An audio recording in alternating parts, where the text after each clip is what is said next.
L'entreprise du jour dans Direct Marché, c'est Acoliance, une coopérative agricole qui lance un projet de méthanisation. Et pour nous en parler ce matin, nous retrouvons en duplex Mathieu Decoeur, le responsable des projets en développement. Bonjour Mathieu. Bonjour. Alors, est-ce que vous pouvez, pour commencer, nous présenter Acoliance? Qu'est-ce que ce groupe coopératif agricole qui dégage quand même un chiffre d'affaires de 450 millions d'euros?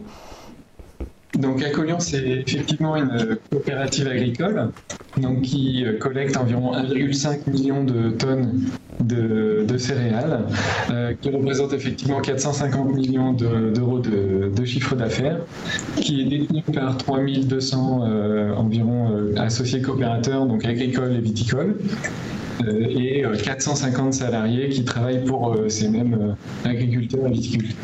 Et ça couvre à peu près combien de départements en France? C'est environ 8 départements donc dans le nord-est de la France. Donc on voit sur la carte, effectivement. On a environ 90 sites de collecte et le siège qui est à Reims. Voilà. Et alors Mathieu, comment ça fonctionne exactement une coopérative agricole ? Donc une coopérative agricole, comme je l'ai déjà évoqué, c'est des agriculteurs et des viticulteurs à la base, donc avec des valeurs qui sont l'équité, la proximité, la territorialité et la transparence. Ces 3200 agriculteurs se sont mis ensemble pour créer une entreprise pour aller de la graine jusqu'à la collecte de ce produit qui est les céréales et jusqu'à la mise en marché de ces céréales. Donc concrètement, c'est des achats groupés, c'est du co-stockage, c'est un réseau de distribution commun ? Ouais, tout à fait, c'est à la base des achats de semences, puis ensuite on va travailler sur tout ce qui va être outils, achat d'outils, achat de matières premières type phytosanitaire, puis ensuite donc c'est la collecte qui va faire qu'on va travailler ensemble pour arriver à une moisson qui est favorable à la coopérative. Et dans le réseau de distribution, vous détenez une dizaine de magasins gamme vert, c'est ça, en direct? Tout à fait, on a plusieurs magasins, donc il y a la partie gamme vert que un peu tout le monde connaît, et puis on a aussi les différents magasins qui sont Acoliance Vigne, qui sont là plus orientés vers la vigne, et nos magasins CVA, donc qui vont être plus orientés sur le phytosanitaire et puis la partie céréale de notre activité. Et alors d'un point de vue financier, ce chiffre d'affaires réalisé, comment ça se passe? Les revenus sont reversés ensuite aux agriculteurs propriétaires? Alors, tout à fait, c'est coopératif, donc ça veut dire que on récupère la collecte à la coopérative, puis c'est la coopérative qui le revend et qui reverse des dividendes aux différents agriculteurs coopératifs. Alors aujourd'hui, quels sont les relais de croissance pour une coopérative agricole telle que la vôtre ? Donc il y a plusieurs relais effectivement par rapport à ça. Et notamment, on a l'envie et la volonté de certifier donc toute la partie sécurité des biens et des personnes, bien entendu, mais sécurité du blé.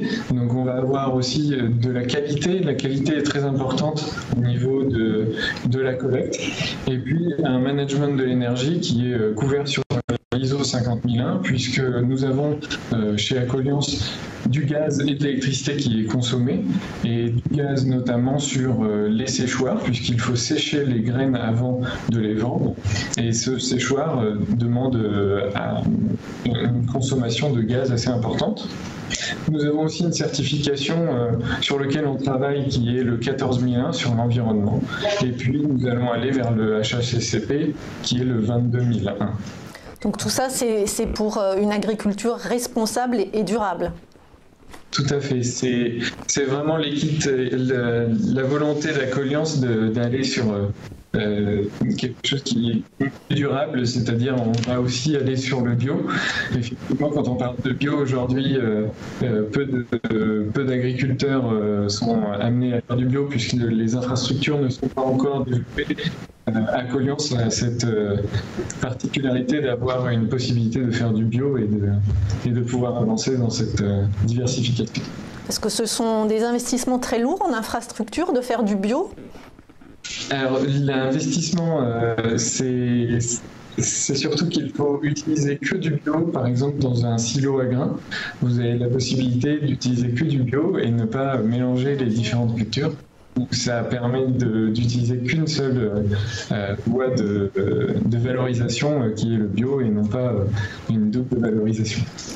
Alors on s'intéresse maintenant à votre projet de méthanisation, donc d'un montant d'environ 15 millions d'euros. Vous allez peut-être me le redire, mais déjà j'ai envie de vous demander la méthanisation, qu'est-ce que c'est? Parce que moi il a fallu que je me documente un petit peu pour comprendre le sujet. Donc je pense que vous allez être beaucoup plus clair que moi là-dessus. Alors je vais essayer succinctement effectivement de donner un peu les clés de la méthanisation. Donc la méthanisation, c'est à la base un projet qui est fédéré par des agriculteurs. Donc chez Acoliance, en tout cas, c'est la partie coproduit que l'on va mettre dans le digesteur. Donc il faut voir que c'est une recette où on a des entrants, où on va pouvoir mettre différents entrants dans un digesteur qui va digérer toutes ces matières. Je vous coupe les entrants en termes plus didactiques. C'est quoi les entrants? Tout à fait, c'est tout à fait par exemple de la paille, de la pelouse, des issues de silo. Donc quand on parle d'issues de silo, c'est quand on vient trier finalement ce qui va être dans le blé.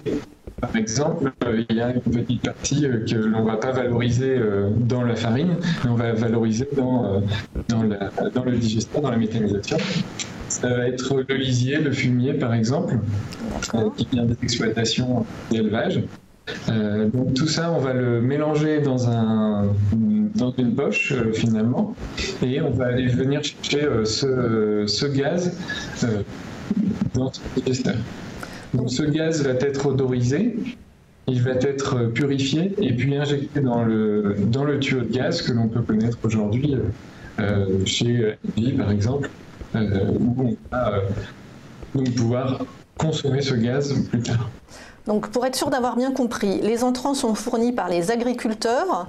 Ensuite, tout le process, c'est justement lié à cet investissement, à la construction j'imagine, ou d'usines ou en tout cas de matériel. Et ensuite, le biométhane qui en est retiré est revendu.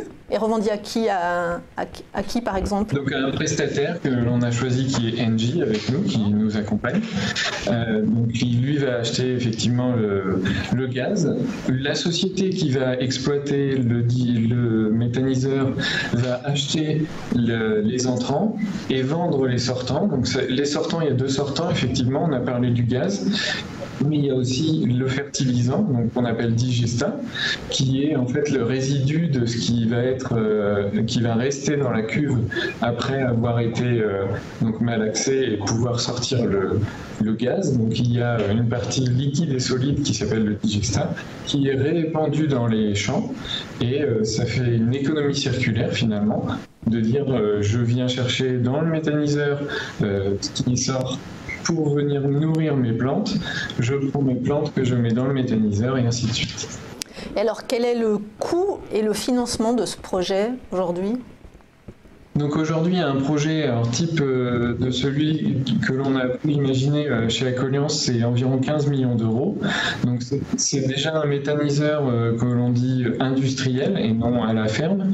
Donc 15 millions d'euros qui sont pris en compte via les acteurs du projet, donc des financeurs et également donc les agriculteurs, la coopérative agricole et un acteur industriel qui est local. Et ce qui permet en fait d'aller chercher du financement donc chez ces acteurs-là, plus bien sûr les banques. Et donc on a émis l'idée donc de faire un financement participatif via la plateforme AgriLand, donc qui est là présentée avec un montant de 200 000 euros environ. C'est une durée d'amortissement de 4 ans avec un taux de 3,5%. Donc aujourd'hui, c'est une offre qui est exclusive à nos associés coopérateurs chez Acoliance. C'est une volonté du conseil d'administration. Il faut voir qu'une coopérative agricole, ce sont les agriculteurs et viticulteurs qui qui font des choix par rapport à un conseil d'administration. Et donc, pour l'instant, en tout cas, c'est ouvert aux associés coopérateurs de Acoliance. Et alors, quelles sont les recettes envisagées et j'allais vous dire, le retour sur investissement est prévu pour quand ?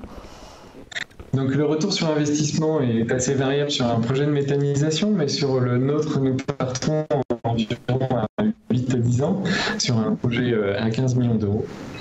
Donc orienté vers les acteurs du projet à hauteur de leur capital entrant dans le méthaniseur. Et les recettes à terme ? Alors les recettes sont d'environ entre 8 et 10%. Alors on parle de 7,7% en ce moment. Effectivement, cela dépend effectivement de la subvention qui est donnée aussi au projet, puisque faut voir que c'est dans une partie gouvernementale. Le gouvernement souhaite faire 1000 méthaniseurs en France.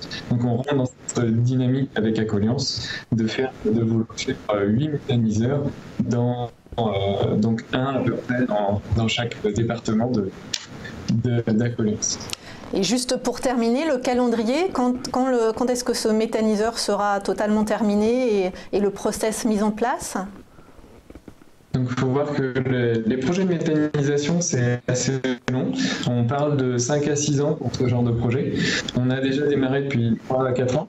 Il y a plusieurs problématiques sur lesquelles on est associé, donc sur la partie gouvernementale et puis explication beaucoup aux populations.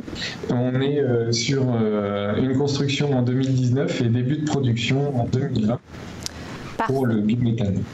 Parfait. Merci beaucoup Mathieu Decoeur, responsable des projets de développement chez Acoliance.